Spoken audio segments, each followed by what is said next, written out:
Livre 1, chapitre 2. Les bournousses, cousues par les hommes, sont suspendues sur le fil à linge de village. La réverbération la neige les touche de sa teinture divine. Un lion errant s'en approche, à pas nonchalants. La citelle fait ses vocalises, et je tisse la couverture en laine du prochain hiver. Les laboureurs rentrent des champs de vigne et d'oliviers. Les clameurs n'appartiennent qu'aux héros qui ont vaincu les rochers pour faire naître des jardins. Le lait de chèvre est chaud, un brin d'huile, une pincée de sel, et je malaxe le blé dur et fin en versant un filet d'eau sur mes mains. L'odeur des tomates et des plantes aromatiques cuises sur le canoun se répand jusqu'au jardin. Elle rassemble la famille sous un toit de tuiles romaines. Aham, la chambre principale de ma maison est chauffée. Le crépitement du bois accompagne mon nouveau chant. Taguernès se réveille dans un paysage d'oliviers, de figues de Barbarie, de raisins et de champs d'épis qu'Ovide, nostalgique, a transmis dans sa lettre 15e à Sextus Pompée, la puissance de consolation. Elle regarde sa mère qui cuisine et écoute son récit. Avant l'islam, Dieu, sous sa cape de liberté, répandit la lumière. Elle tua le taureau sur la vie d'un corbeau, messager du soleil. Dieu créa les êtres vivants, puis des rois orgueilleux découpèrent la terre en deux. L'Orient se leva, et l'Occident assassina le soleil et ses divinités païennes. Les églises ariennes et donatistes sont enfouies sous des cathédrales. Je narre le grand démembrement au pays des livres anciens. J'affronte l'histoire pour soigner ton jardin. Car le malheur vient des fabricants d'illusions, d'idéologies et de meurtres qui engendrent la terreur pour obtenir le silence des vivants. Leur méfait nous contraint à prendre soin d'une source profonde appelée le passé. Si nous inventons des fables où les créatures souterraines sortent des fissures des montagnes, c'est parce que l'histoire sous nos pieds est oubliée. Elle se métamorphose en fantôme quand la violence et la peur viennent éteindre la connaissance. Après le repas, Teuder te rassemble les pelotes de laine, et sur le rythme du fracas de bois du métier à tisser, elle conte l'aventure des 7 rois. Autrefois, notre région était peuplée de Vandales, vaincus par Justinien le catholique au IVe siècle après Jésus-Christ. Avant d'abriter les enfants d'une lignée fatimide, Eïtourtilan jusqu'au IXe siècle avait son propre évêché. Des donatistes et des catholiques régnaient dans ces petites contrées d'Afrique. Saint-Just et Decurius étaient les martyrs de Sétif. Dans un temps où l'Afrique était recouverte d'huileries et d'évêchés, où notre région célébrait les saints mystères et les martyrs chrétiens dans nos cimetières, 5 routes menaient de Saldae à Sitifi. L'une allait au sud, la seconde à l'est, et 3 autres parcouraient Tubusubstus, Lesbie et Auréa. Ces chefs-lieux romains abritaient des monastères et des écoles chrétiennes. L'une de ces routes passait par Auréa, Lesbie et Tubusubstus pour atteindre Saldae, aujourd'hui appelée Bijaya. La seconde passait par Ad Municipium. Sitifi est aujourd'hui Sétif. Tubusubstu et Tikla. Lesbie al-Salva était Aït-Wartilan et Auréa est l'ancienne Aïn-Roi. N'est-il pas d'ailleurs curieux que la fille du philosophe Marc Aurèle s'appelle Fadila, un prénom très répandu dans notre région? C'est un prénom d'impératrice romaine. Riche en huile, en figues, en fruits, en orge et blé, en ruches aussi, et en sources salées, ces villages possédaient encore de grands troupeaux. Ses trésors d'oliviers, ses chaînes délicats qui servaient de quilles, de tenons et de chevilles aux bateaux de Trière, de Liburne, de galères commerciales ou guerrières aux coques pourfondeuses de flots, doublées de feuilles de plomb, inondaient jadis les vallées et les montagnes de Kabylie. Les caisses de rames des navires étaient aussi faits de bois de montagne. Les sabords, recouverts de cuir, étaient travaillés par les hommes de nos contrées, protégés par un taureau triomphant sur la proue, encerclé par des yeux prêts à vaincre le mauvais œil. Ses flancs perçants caressaient les vagues antiques. Les pivoines rouges et les chênes à pharès porteurs de guilles ornaient les jardins, surplombés de sapins d'hiver. En avançant vers Lesbie, aujourd'hui nommée Aït-Ouartilan, on peut remarquer quelques ruines romaines recouvertes de mousse verte et de sable. Lesbie est placée au cœur de la route impériale romaine allant donc de Saldae, Hijaya, à Sétif, chef-lieu d'alimentation des armées de César. Après les anciens Romains, les Vandales et les Goths régnaient ici en maîtres, sous la religion arienne, dérivée de la science d'Aristote. Les disputes théologiques furent le prétexte de conquête de terres fertiles. 7 rois vandales se succédèrent ici, serpentés par l'affluent de l'Oued Sahel, du nom de Bouselam, qui fait plus de 270 kilomètres de long. Cette rivière passe par une barre de calcaire à une vitesse plus rapide que dans les autres régions d'Algérie, pour se jeter brusquement à Bidjaya. Le nom de Sébaou dérive du mot Saba, qui était du temps des Romains le nom donné à cette rivière. Nous lui avons donné le nom d'Assif, qui signifie le fleuve en kabyle.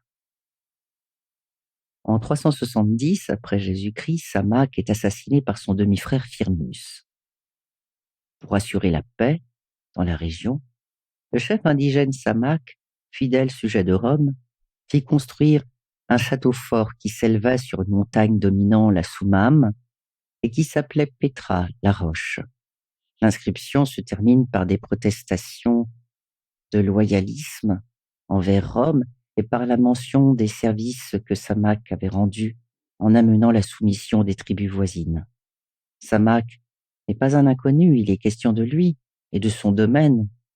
Fundus Petrensis, dans le récit de la révolte de Firmus par Ammian Marcellin, envoyé en Afrique pour combattre le rebelle, le général Théodose débarqua à Djidjeli. Puis, après avoir réuni ses troupes à Sitifi, il s'avança jusqu'à Tubus-Substu, aujourd'hui Tikla, dans la vallée de la Soumam, à 28 kilomètres au sud-ouest de Bougie. Ensuite, il attaqua les Tindesen et les Massinissens, que commandaient 2 frères de Firmus. Ces 2 tribus furent battues et leur territoire dévasté. Théodose, avec ses 3500 combattants, s'aventure dans notre région en 373. Il se bat contre Firmus, mais les habitants optent pour une négociation avec les Romains. Théodose perd la bataille et punira même ses hommes d'avoir été vaincus. En 375, après 3 longues années de guerre, le chef des Issaflesen, Igmasen, s'allie aux Romains et vend son demi-frère Firmus en marque de soumission à Théodose. Les disputes religieuses seront les prétextes aux conquêtes des bonnes terres. Jésus n'est pas Dieu. C'est aussi un homme, le Fils de Dieu. Je vous l'accorde, mais il est aussi humain. Il est Dieu dans sa pureté, il est absolument Dieu, aucune partie de lui n'est humaine. Je ne peux pas croire ces absurdités. Il a une mère humaine et un père divin. Pour nous, adeptes d'Arius, nous pensons que seul Dieu est pure lumière. Si vous continuez à proférer ces paroles, je vous pourchasserai. Exterminez d'abord tous ces Ariens et qu'on tue cet infâme hérétique qui prétend que Jésus-Christ est une moitié d'homme. En 379, après Jésus-Christ, l'empereur Théodose éradique la religion arienne dans le feu et les larmes. Cet empereur catholique d'Orient assassine Maxime, empereur catholique d'Occident, en 388 après Jésus-Christ. Ce meurtre, ainsi que celui de Victor, le fils de Maxime, accroît sa puissance. Théodose, Ier, partage un territoire conquis par la trahison et l'assassinat en deux. Arcadius, le fils aîné de Théodose, Ier, devient empereur d'Orient, et Honorius, son frère, devient empereur d'Occident. Quant au frère de Firmus, Gildon, il est nommé comte d'Afrique. Mais un autre de ses frères, Massicelle, apprend par je ne sais quelle bouche catholique que Gildon non seulement a vendu son frère, mais qu'il a aussi tué les enfants de son frère. Le souffle de la ruse remet en route le mental impitoyable de tête fratricide. Massicelle tue son frère Gildon, et Honorius fait exécuter Massicelle par son ministre Stylicon. Ces suites d'assassinats lui ouvrent les portes de l'Afrique. Il faut dire que l'influence de Massicelle était très importante en Afrique du Nord. Cet empire, usurpé par des assassinats, a prospéré longtemps. Les conflits et les guerres sont en général les seules nourrices des propriétaires du monde. Toutes les ruses sont permises, mais celle d'Alaric était aussi perfide que celle de Honorius. Alaric connaissait parfaitement le peu de vertu des prêtres catholiques. Alaric l'Arien, disciple d'Arius, le premier roi vandale, interroge Daguermès. Oui, Alaric choisit 300 très beaux jeunes garçons qu'il offrit comme esclaves aux sénateurs catholiques de Rome. Ces frais adolescents avaient pour consigne de séduire les prêtres et d'abattre les gardiens des portes de Rome. Les sénateurs catholiques en jouirent avec appétit, sans se douter que ces juvéniles prostituées étaient en réalité sous les ordres d'un Arien. Alaric est victorieux. Rome l'acclame, et il proclame Attale Auguste. En repartant de Rome, Alaric enlève Galla Placida, la sœur de Honorius. Elle devait être très belle, mais la sœur d'un grand empereur attire toujours les ambitieux. Honorius a peur. Il se cloître à Ravenne avec une poule comme seul animal de compagnie. Un eunuque lui annonce la mauvaise nouvelle. Rome est perdue, votre sainteté. Alaric s'en est rendu maître. Je viens lui donner à manger avec ma main. La ville, Rome, est perdue, votre sainteté. Oh, je croyais que vous parliez de ma poule qui s'appelle aussi Rome. Honorius charge Héraclien d'affamer les Romains. Le ventre vide, ils auront tôt fait de se révolter contre leur nouvel Auguste arien, Attale. Héraclien tue son propre fils pour prouver sa dévotion à l'empereur Honorius et devient comte d'Afrique. Il opère un embargo sur Rome pour affaiblir le pouvoir de l'Auguste Attale. L'huile et le blé venus de Auréa et qui proviennent aussi de notre région ne sont plus exportés à Rome. Le comte d'Afrique Héraclien prive les Romains de nourriture. En 409, après Jésus-Christ, les habitants d'Italie et de Rome ont tellement faim qu'ils finissent par se manger entre eux. Là où gît l'anthropophagie, là où on ne laisse aux hommes que la chair humaine comme plat, la pire engeance de seigneurs fortunés surgit. Et ce genre de maître est une espèce prête à toutes les horreurs. Saint Augustin apprend la nouvelle. Et pour calmer la population de Tagaste, en colère contre la ruse infâme de Honorius, rappelle le sacrifice du Christ. De terribles choses nous ont été annoncées, dit Augustin à son peuple. Il y a eu des incendies, des rapines, des massacres, des martyrs d'hommes. C'est vrai, nous avons entendu dire beaucoup de choses. Nous avons gémi sur tous les malheurs, nous avons souvent pleuré. C'est à peine si nous sommes consolés. Je ne disconviens pas, je ne nie pas que beaucoup de maux ne se soient accomplis à Rome. Cependant, mes frères, que votre charité fasse bien attention à ce que je dis. Nous avons écouté l'histoire du saint homme. Après avoir perdu ses biens et son fils, il ne put garder saine sa chair, qui seule lui était restée. Frappé d'une affreuse plaie de la tête aux pieds, il était assis dans l'ordure, couvert de pourriture et de sang noir, livré au ver, en proie à d'atroces douleurs. Si on vous annonçait qu'une cité est ainsi assise, sans que plus rien de sain demeure en elle, souffrant d'une horrible plaie, et que les vers y dévorent les vivants, comme ils ont coutume de dévorer les morts, laquelle des deux villes trouveriez-vous la plus malheureuse, celle-ci ou bien Rome, après la dernière guerre? Son sermon souligne que le Christ a souffert, que sa souffrance est supérieure à celle du peuple de Rome, que sa souffrance est une souffrance qu'aucun homme ne peut connaître. Suffit-il de posséder des mots qui qualifient les choses pour éteindre l'incendie que peut produire des cœurs dans le désespoir? Le comte d'Afrique héraclien est récompensé pour avoir affamé Rome. Les ravitaillements destinés au peuple de Rome, interceptés par ses troupes, ont provoqué la révolte du peuple romain contre Attale. Honorius exempte notre région de dettes fiscales. On peut peut-être même penser que, depuis cette époque, nous sommes délivrés d'impôts, scellés par une grâce occidentale, louée dans une constitution romaine de la loi du 25 juin 410. Que devint cet affameur de peuple? Maire. Honorius?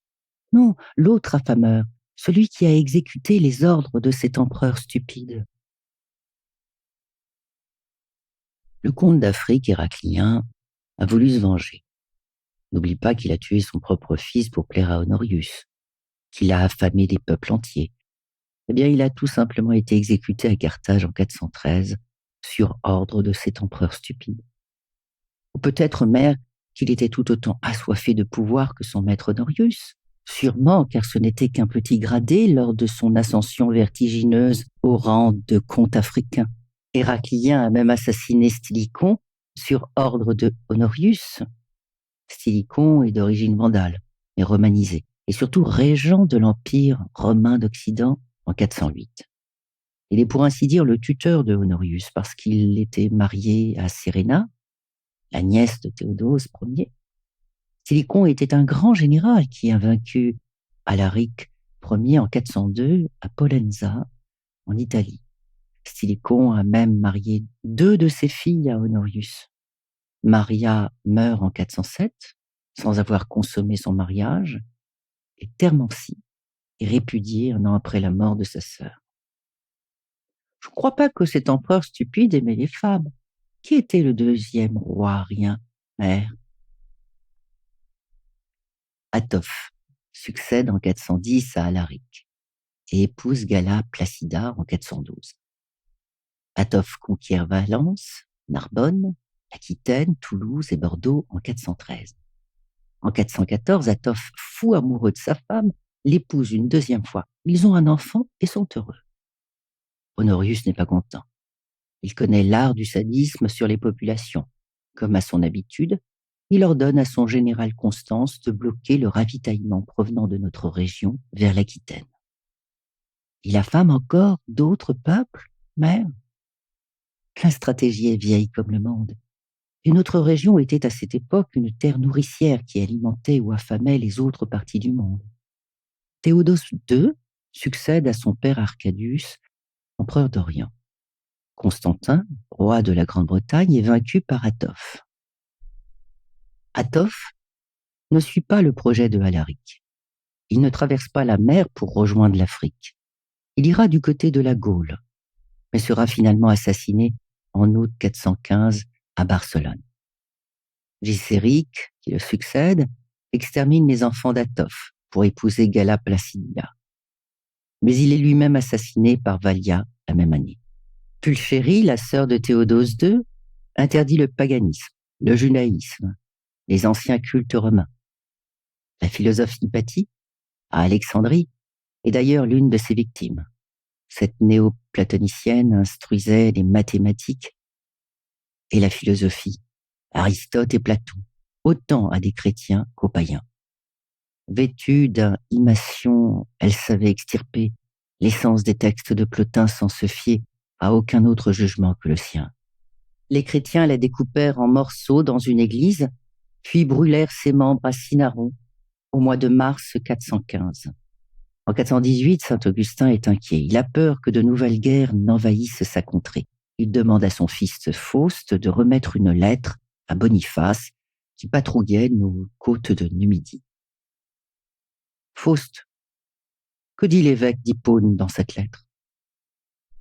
À son Excellence Seigneur, à son illustre et honorable fils Boniface, salut dans le Seigneur. Que dit votre père dans sa lettre? Il vous offre ses conseils, comme vous les lui avez demandé pour le salut éternel de votre âme, que vous espérez dans le Seigneur Jésus-Christ. Que me conseille-t-il? Aimez votre prochain comme vous-même. Avancez chaque jour dans cet amour par la prière. C'est par la foi que les apôtres, les saints et les prophètes ont été agréables à Dieu. C'est pour la foi que les martyrs ont combattu les démons jusqu'à répandre leur sang. Et parce qu'elle a ni langui ni péri dans leurs âmes, ils ont vaincu. David était un guerrier, il était juste. Il en est donc qui, en priant pour vous, combattent contre d'invisibles ennemis. Vous, en combattant pour eux, vous combattez contre les barbares trop visibles. Songez que votre force corporelle est aussi un don de Dieu. On fait la guerre pour obtenir la paix. Rendez grâce à Dieu de ce que vous avez, parce qu'il est la source de tout bien. Et dans tout ce que vous ferez de bon, donnez-lui la gloire. Pour vous, l'humilité. L'encouragement de saint Augustin à la guerre émeut le militaire. Les habitants de Soukakras, où deux monastères et une église renfermaient à l'époque les trésors religieux extraordinaires du catholicisme, sont aussi conquis par la puissance verbale du Saint-Père. Constance III combat Valia et épouse Gallia Placidia, la fille de Théodose Ier. Ils ont un fils, Valentinien III, le 2 juillet 419. À l'âge de 6 ans, Valentinien devient l'empereur d'Occident le 23 octobre 425. Mariée de force à Constance III, Gallia Placidia occupe toutefois une fonction politique très importante durant plus de 25 ans.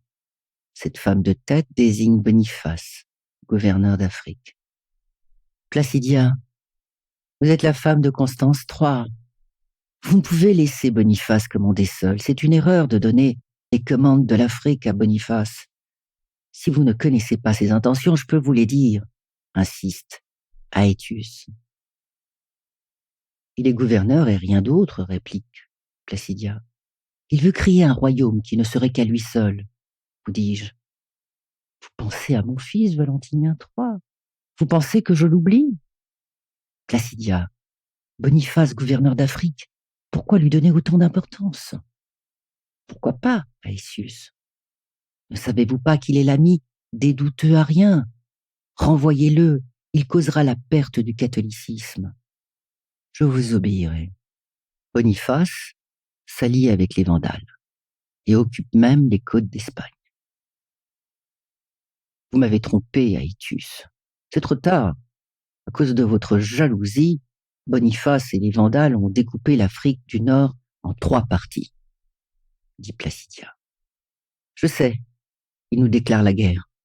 Oui, ils nous déclarent la guerre, et c'est de votre faute.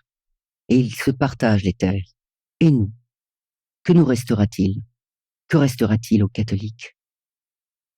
Placidia regagne la confiance de Boniface afin de détruire son alliance avec les Vandales. Elle y parvient. Boniface rompt le pacte de guerre organisé avec les Ariens contre le nouvel empereur d'Occident, Valentinien III. Du côté vandale, en 428, le frère de Gouldéric, Genséric, roi des Vandales d'Espagne, amène son peuple en Afrique du Nord. Des Suèves et des Germains se déplacent dans le froid.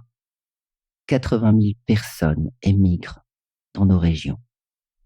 On dit que Genséric vit un aigle se poser sur la tête d'un de ses prisonniers du nom de Martien. Il crut que des divinités avaient élu cet homme, et Martien devint, sous l'effet de cet étrange oiseau et grâce aux prédictions de Genséric, empereur catholique d'Orient. Théodose II préfère quant à lui les évêques monophysites aux évêques catholiques. Pulchérie destitue son frère, puis épouse Martien, avec lequel elle règne jusqu'en 453. La superstition provoque des effets surprenants dans la réalité, mais la plume blanche tombée du ciel, un aigle couronnant une tête, des nuages venus du couchant associés à la guerre, les comètes, les offrandes et les sacrifices humains disparurent au profit des églises catholiques où d'immondes jalousies triomphent encore. Eudoxia, fille de Théodose II, épouse son cousin, Valentinien III. Ils ont 2 filles. Eudécia est promise au fils de Genséric. Hunéric, roi des Vandales, et Placidia, la jeune, est mariée au fils de Aëtius, Gaudentius. Ainsi, les Vandales et les généraux d'empereurs ont un lien de parenté avec l'empereur d'Occident catholique. Une nouvelle identité arienne et catholique est née. Mais les promesses de mariage changent l'objet de désir des princes. Maxime poignarde Valentinien et viole Eudoxe. Il se marie avec elle et là-bas, Eudoxia, par vengeance, s'allie à Genséric, le Vandale. Elle envoie un ambassadeur à Carthage pour le prier d'assassiner Maxime, son violeur. Genséric entre dans Rome avec son armée et le peuple romain est libéré du tyran lapidé. Genséric emporte les trésors de Rome en Afrique. Il marie Eudex à son fils Honoric et Placidie à Olybre. L'empereur Léon succède à Martien. Hunéric et Eudoxia ont un fils, Hildéric, qui devient le 7e roi vandale. Mais avant son accession au trône, il y eut Guntamoud, puis Thrasamund, mort en 523 après Jésus-Christ. Petit-fils de Genséric, Guntamoud arrive au pouvoir en 484. Son frère Thrasamund lui succède en 496. Il épouse Amalafrida, la sœur de Théodoric le Grand, roi des Ostrogoths. À la mort de Thrasamund en 523, Hildéric reprend le pouvoir et fait assassiner la femme de son cousin, Amalafrida, en 527. En juin 533, Justinien envoie Bélisaire sur les terres de Sétif pour combattre Gélimère, cousin de Hildéric. L'arianisme et le catholicisme sont en guerre. La plus rusée et la plus apte à trahir et tuer remporte la victoire. Et tous les stratagèmes sont bons. Bélisaire, le catholique, use d'une armée d'anthropophages pour combattre les Vandales. Gélimère se rend en mars 534. Ce qui resta des Vandales ne se retira ni du côté de Carthage, ni au pays de Byzance, mais dans le champ de Bulle, du côté de la Numidie, dans nos villages enneigés. Les Vandales des villes conquises par les catholiques trouvent refuge dans les églises. Ils n'ont plus de vaisseaux pour retourner dans leurs anciennes patries, au nord du monde. Maudits d'Afrique, leur châtiment sera d'être pour toujours prisonniers au cœur de l'ancienne Mauritanie sétifienne. Le général Bélisaire chasse l'Arien Gélimère. Les guerres suivent les trésors du monde. Elles flairent l'or, les diamants, les chars de rubis, les joyaux sacrés de Rome. Les volent à partir d'une nouvelle foi pour fanatiser les troupes. Le trésor de Géséric, dérobé à Rome, se retrouve à Carthage. De Carthage, il est à nouveau dérobé par l'empereur Justinien et envoyé à Constantinople. Constantinople, convoité pour sa couverture de bronze temple de Jupiter, est ensuite la proie de ceux qui font croire qu'ils honorent les religions. Le palais du roi des Vandales, avec ses fontaines et ses jardins les plus beaux du monde, près d'Adrumente et de Lestis, habillait des jets d'eau, des plantes médicinales et aromatiques. Le Delphique, la salle à manger du roi Vandale, fut pillé par Bélisaire. Jamais ils prirent autant de plaisir culinaire, jamais avant ils ne goûtèrent ce luxe raffiné de Gélimère. La tête de Jason, le frère de Gélimère, fut montrée à Hippone, la royale, aux habitants vandales. L'évêque d'Hippone, saint Augustin, a dû l'apercevoir trôner au-dessus d'un pic. Quant à Gélimère, le dernier roi vandale, il quitta les montagnes escarpées, contraint par Pharas à s'établir au palais de Constantinople. Voyant les habits des souverains brodés d'or et de luxure, Gélimère se repentit en disant « Ô vanité des vanités, tout est vanité ». Les mariages et les promesses flottantes des empereurs de l'Église restaurent un pouvoir qui bouleverse les cités royales.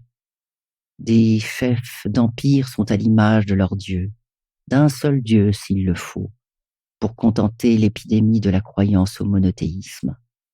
L'empereur est en passe de devenir le fruit d'une inspiration sacrée. Il devient, pour son immunité religieuse et sa conservation, une majesté sacrée. Sacraliser son règne est d'une urgence vitale, car les assassinats sont quotidiens à l'égard de ces hommes prétendument rois. Il faut bien mettre fin à l'envie des autres hommes en se couvrant d'une peau d'homme divinement sacrée. Les alliances avec les ennemis envieux sont faites pour cela. Il faut bien que le meurtre de Jules César ne se répète pas.